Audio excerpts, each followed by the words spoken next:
I'm delighted to next welcome Dr. Sadia Haider, who will be presenting a talk on contraception for medically complex patients. Dr. Haider is the Vice Chair of Research and Faculty Affairs, the Division Director of Family Planning, and an Associate Professor in Obstetrics and Gynecology at the Rush University. As a health services researcher, Dr. Haider has several funded studies that utilize interdisciplinary approaches to test strategies which aim to improve contraceptive access and provision. She practices as an OBGYN and provides full spectrum family planning care. Dr. Haider is an advocate for reproductive rights and works to improve women's health domestically and globally.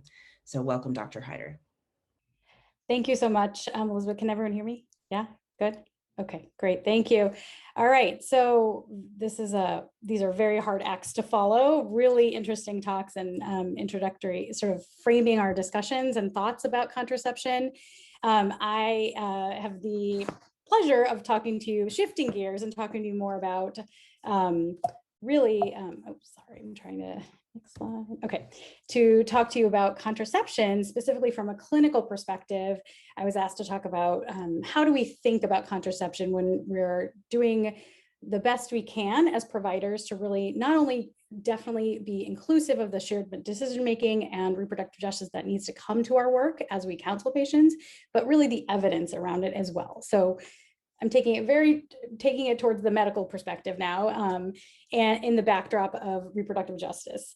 So let's we're going to start with the definition. We're going to have a quick whirlwind through what do we know from the evidence and what guidelines can we use to frame our discussions in providing the best opportunities for our patients to get what's best for them and safest for them.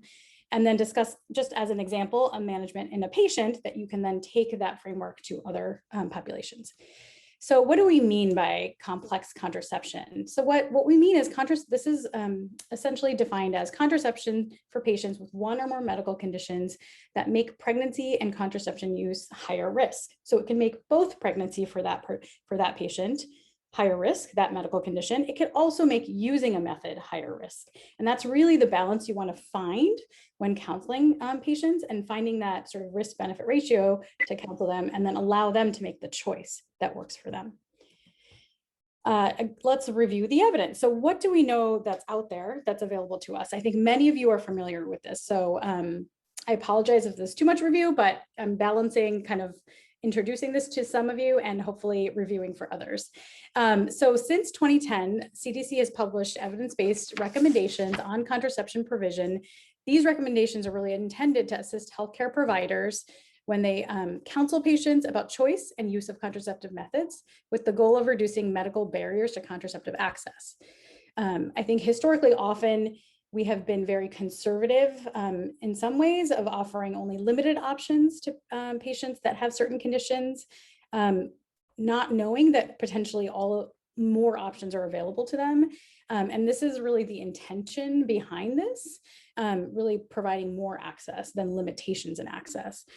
So what was created by the CDC was the medical eligibility criteria for contraception use. This most recent version is from 2016. They're in the process of updating this right now. They also, this comprises recommendations for the use of specific methods by persons with certain characteristics or medical conditions.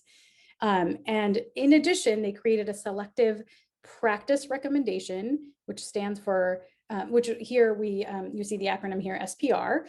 And essentially, this is where they have a little bit more nuanced information, sometimes issues regarding initiation of a method, blood tests that need to be done, need to be taken into consideration, side effects, et cetera. So these are work in conjunction with each other. The medical eligibility criteria and the SPR are often kind of used hand in hand and are used as guidance. These were all initially developed from the guidance from the WHO, so the World Health Organization, which started this back in 2006. And the US then adapted this to our context and how best to use it. And the CDC has been continually updating this. In addition, there's some great resources that you can turn to. We will provide these to you, these links and references information to you in our documents that you will have as follow-up to this meeting. There's a great textbook that's pictured here, Contraception for the Medically Challenging Patient. And there's a great bulletin from our ACOG which is the American College of Obstetrics and Gynecology, on the use of hormonal contraception in women with coexisting medical conditions. So again, what is the goal of this medical eligibility criteria for the CDC? This is kind of our go-to now as clinicians who provide contraception care across all, all of our specialties. Now, I think it's become very commonly used by our advanced practice clinicians, our colleagues in family medicine, OBGYNs, et cetera. It's really to help all healthcare providers to assist, again, with counseling patients about contraception use and serve as a source of clinical guidance. There are over 1,800 recommendations in this document for over 120 conditions and subconditions. So it's quite extensive and can really, even with someone like myself who does this a lot, I still reference it frequently because there are a number of things that I'm not going to remember and I can go back very quickly and easily and look at. And again, why do we want to use this guidance? It's really to base family planning practice on the best available evidence, address misconceptions about safety, specifically of specific methods of contraception, remove the unnecessary barriers, and provide access to quality care and family planning. That's really the goal that the CDC had in creating these documents. This is a very high level view of this resource. It's a very busy slide, so we're not going to get into the weeds of it, but this is a screenshot of it's a summary table that basically one way of looking at this document. You can find this online. Essentially on one side of the document, on the lateral side, you can see conditions are listed. You would go down, you would look in that particular row for that condition. So for example, breast disease. And then if you go across the top, we're in the blue, is where you can see all the different methods. So CHC stands for combined hormonal contraception. POP is progesterone only pill. Injection is the depot progestin injection, Depo-provera acetate. Implant, which is our etonogestrel implant, also known as Nexplanon. Levonorgestrel IUDs, there are a number of them now. Mirena, Liletta, copper IUD, which we know as Paragard. So you could look across the table and then reference look in that cell, and then what you see is a number and a color. And what does this mean? The number and the color. One thing I will say from this high level view, I want you to note that there's a lot of green, okay? So what does this mean for us? When you see green or a number 1 or 2, this is great. This is basically saying there are no restrictions for the use of this method in the setting of this condition for this patient. And 2 is pretty much the same. Advantages of using this method generally outweigh the theoretical proven risks. The 3 is a little bit nuanced, and we're going to get into that later in this talk, but there's kind of a balancing act here. It's basically almost kind of what I call a relative contraindication. And this is where really individualized counseling and the clinical and really like taking the full picture into consideration is really important. And 4 is an absolute contraindication, never use. So again, I'm going to just pop back to the previous slide. You can see lots of light green and green, which is 1 and 2. Not too many dark 4s, which are the dark pink or red. And then 3 is the light pink. So how else can we use this medical eligibility criteria? So there's this wonderful app. Again, many of you are familiar with this, that the CDC has put out. And what you can download it, it's free. What you can do is then on the app, you can look up their guidelines based on by condition. So that's what I've highlighted here, or you could look at it by method. And if we did it by condition, we would then pick a condition. And you can see here, we've selected breast disease. And then you can move on to then look at the method. So under breast disease, there is current breast disease. And then they have a note that you can go to if you wanted for more details about that. And then you can look and see what they're saying here is really the only safe thing in this setting. This is one of the few conditions that has a lot of contraindications. And this one basically tells you that there are all these contraindications. Please don't use these in the setting of breast disease. You can use a copper IUD safely. The SPR is the supplemental kind of information that I discussed that they also have available. And if you look at this, if this pops up, oops, sorry, I apologize.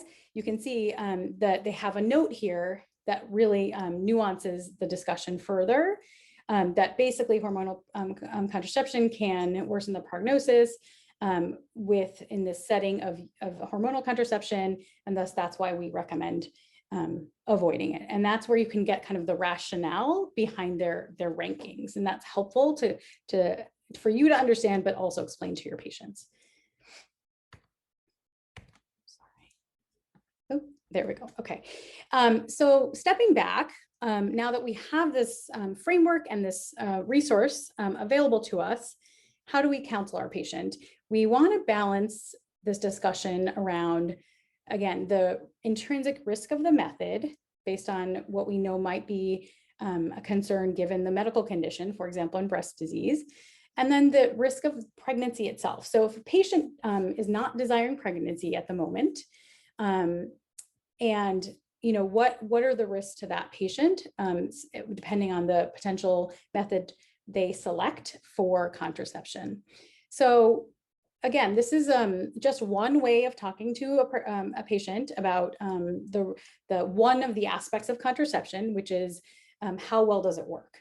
There are many other things that you would take into consideration when counseling a patient, including their perspectives and preferences, but this would be one aspect. So the patient might select one of these methods, and this is a resource from bedsider.com, which basically shows what is your chance of getting pregnant if you are using this method in 1 year. And if you can, the top category you can see has a very low risk of getting pregnant, less than 1 in 100, and then it goes downwards and it becomes increasing risk with some of the barrier methods below.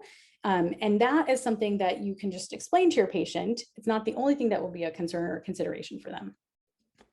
So overall, what we know is that there's about a 90% rate in 85 to 90% pregnancy rate in 1 year with no method use at all. So for all women who are not using a method, there is that chance, about 10%.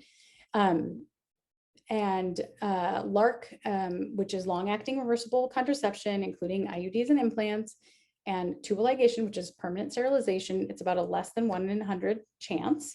And again, this is illustrated in those boxes from Bedsider. Same, if you go down again, that would be going down.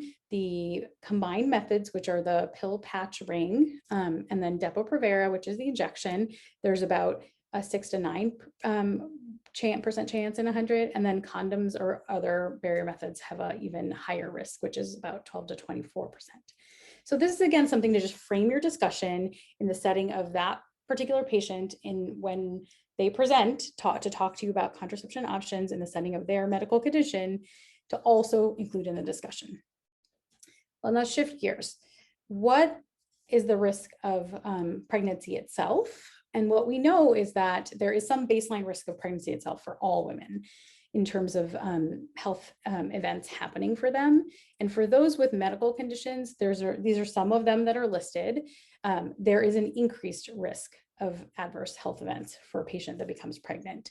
So on this list is everything from, ischemic heart disease, stroke, transplant, solid organ transplant, et cetera. And again, these would be the conditions that you could then look up in the CDC guidelines.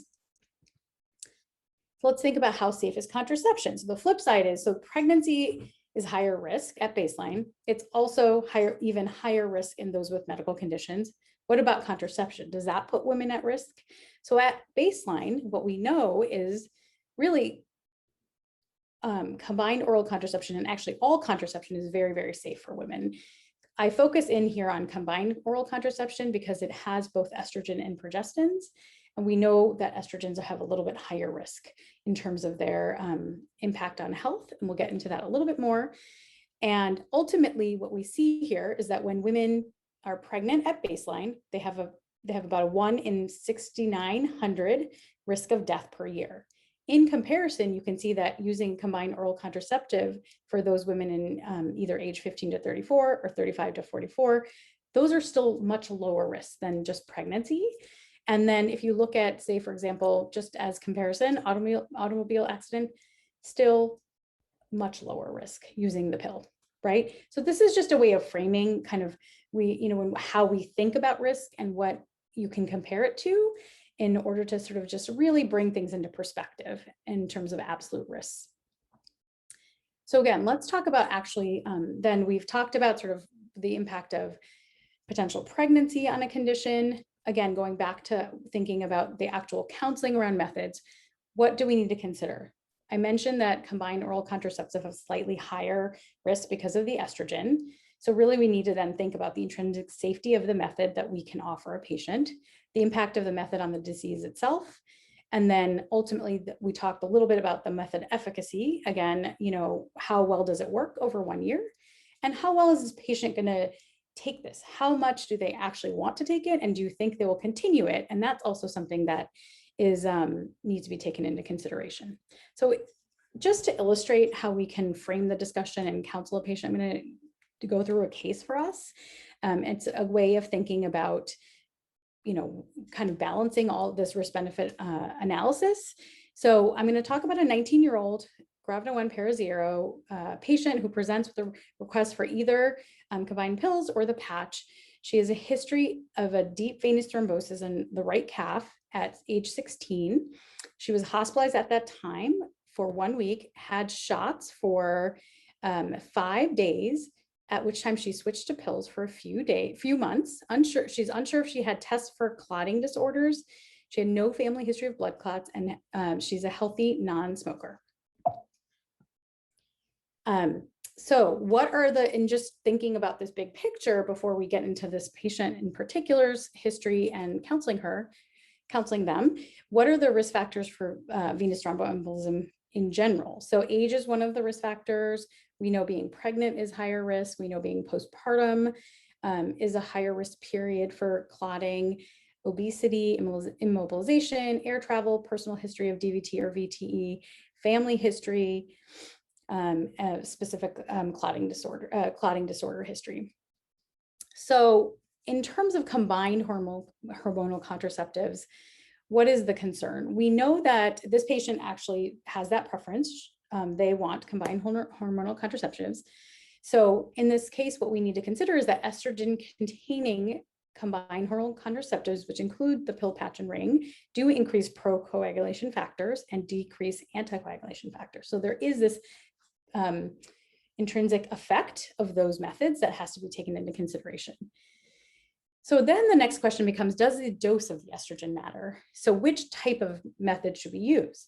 If there's an increased risk and this patient has a history, does the dose matter? What we know is that the high dose combined oral contraceptives, those that were 50 micrograms or greater, we don't use this anymore, generally speaking, are associated with a higher risk of clotting than the lower dose formulations. And what do we mean by lower dose? So lower dose is considered anything with 35 micrograms or less, between 20 to 35 micrograms of estrogen.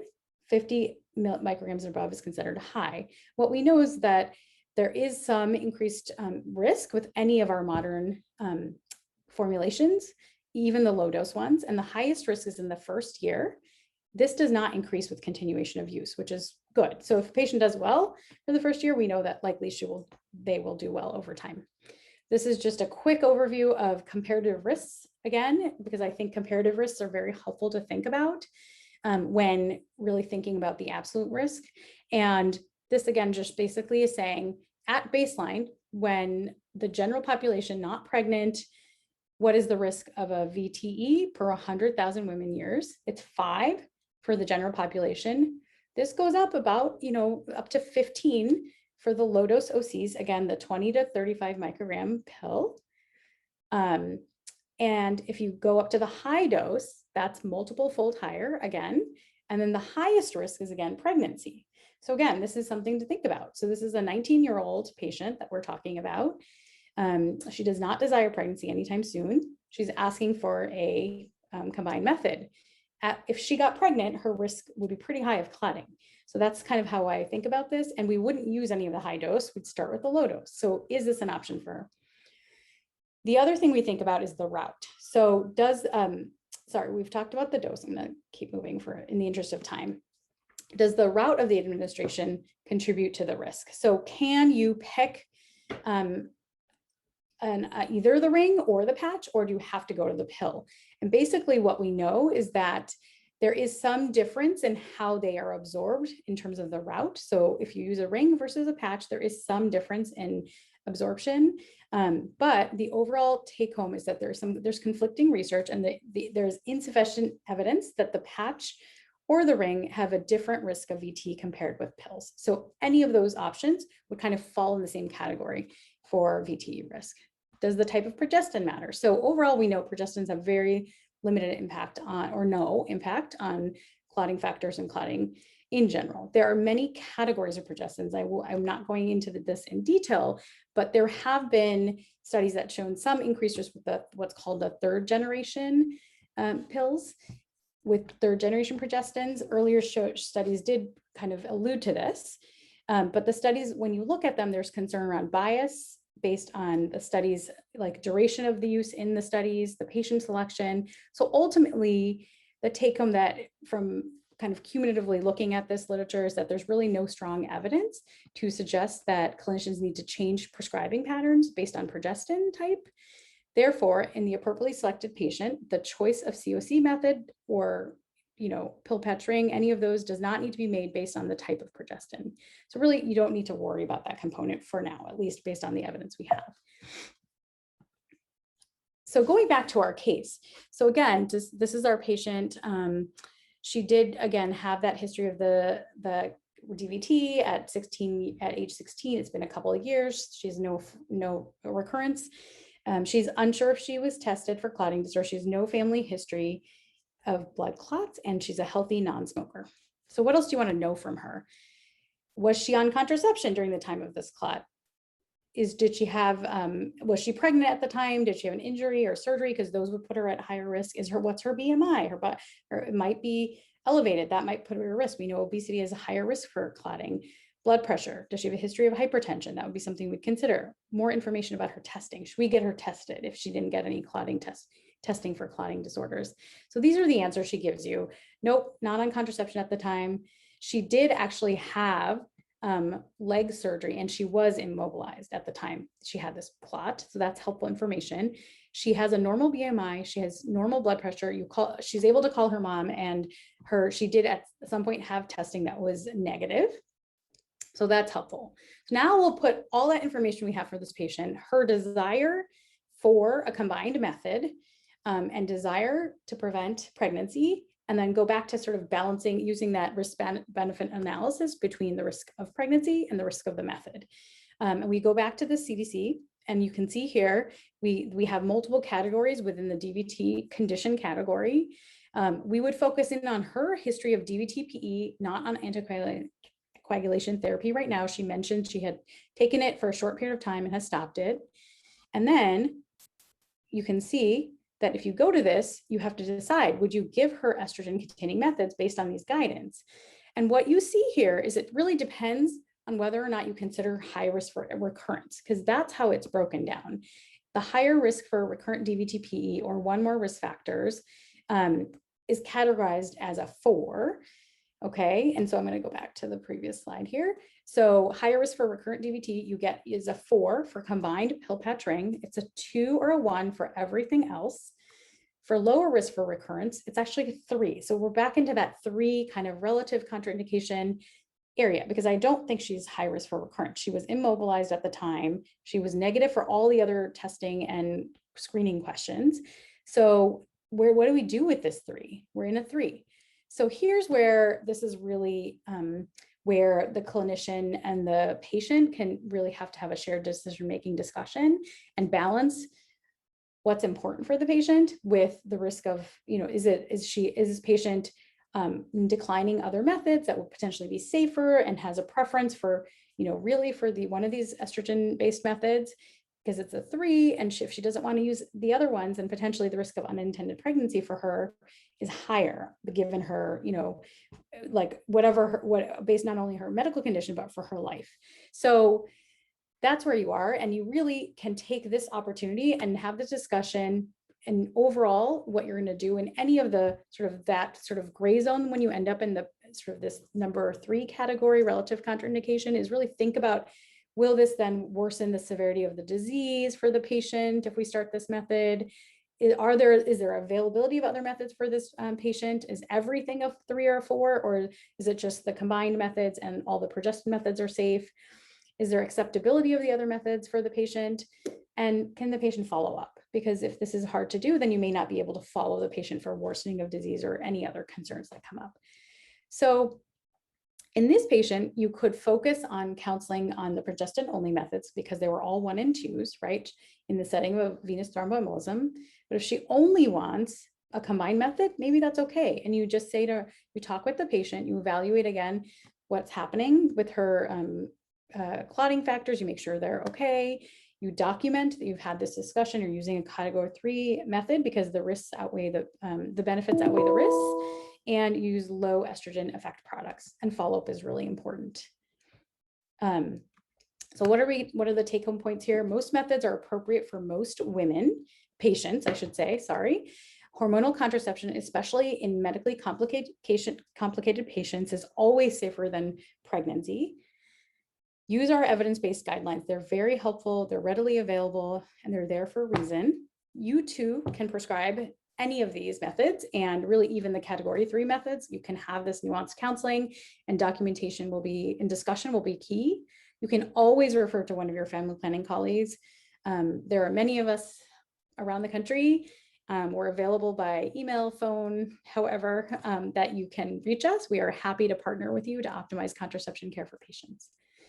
And with that, I will say thank you and take any questions. I apologize for the whirlwind contraception discussion. Thank you so much for helping us think through medically complicated patients and their contraceptive care. So we have had some discussion already begin in the chat. So we do have a first question. If you can speak to the data that the hormonal IUD results in a measurable systematic level of hormone in the body. Oh, so I imagine what you're asking. I'm trying to understand the question, and my understanding of the question is that is there, how much hormone is within the localized effect within the uterus versus systemically kind of available or absorbed? What is the data that's available? I think, there are a number of studies, I think, that have shown, that the most of the effect is localized and the hormonal level is primarily local to the uterus. However, I don't know that data like off the top of my head really well. It's something that we've just understood for a long period of time. There is data, though, I will say, that there is limited some systemic levels. Into what I can say as a clinician is that when we counsel patients about, say, for example, the effect of on ovulation, for example, there are only about 30% of patients or so that experience an ovulation or stop ovulating because of the kind of systemic level effect of the hormone. Whereas with pills and patch and ring that have a much higher systemic level, the impact is much more direct on the kind of systemic level and prevents ovulation, versus the immediate effect on the uterus is much higher. So that's my long way of saying I don't know the data that well, except to say that it's there and it's something we have understood for a period of time. Thank you. We have another question. I'm going to read it. For me, one of the key takeaways of the pandemic has been that humans are really bad at understanding relative risk.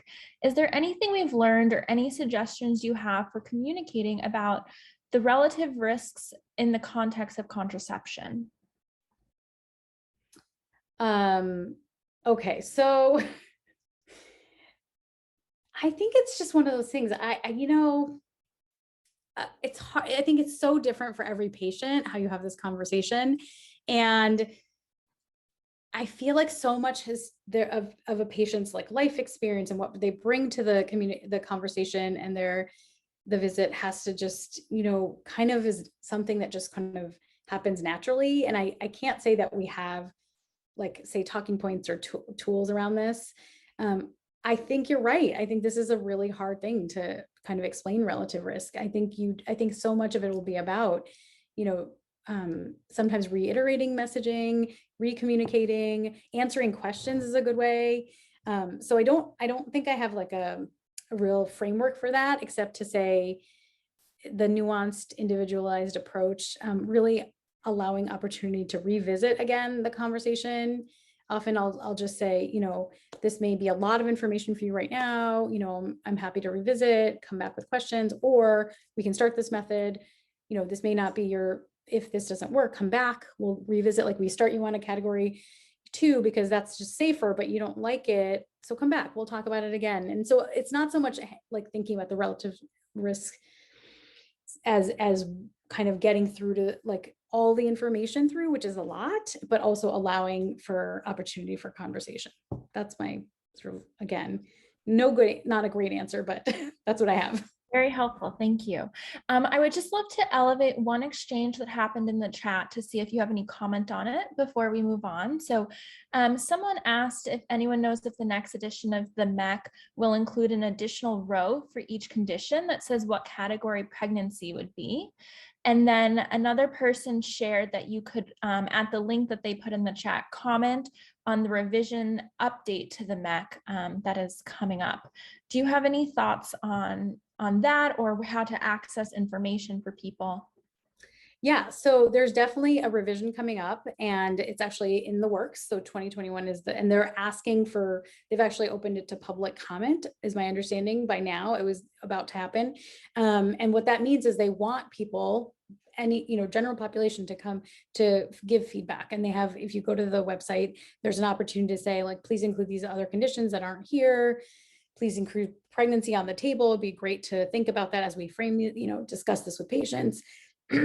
Anything that's unclear, like, they want that feedback, and please do feel comfortable and do it. So yes. And then the question about pregnancy being added to the app or the overall document, I am not 100% sure about that. It's a great question, and it's a great thought. I don't know if anybody else on the call can put in the chat if they're more familiar with closer to the CDC than I am.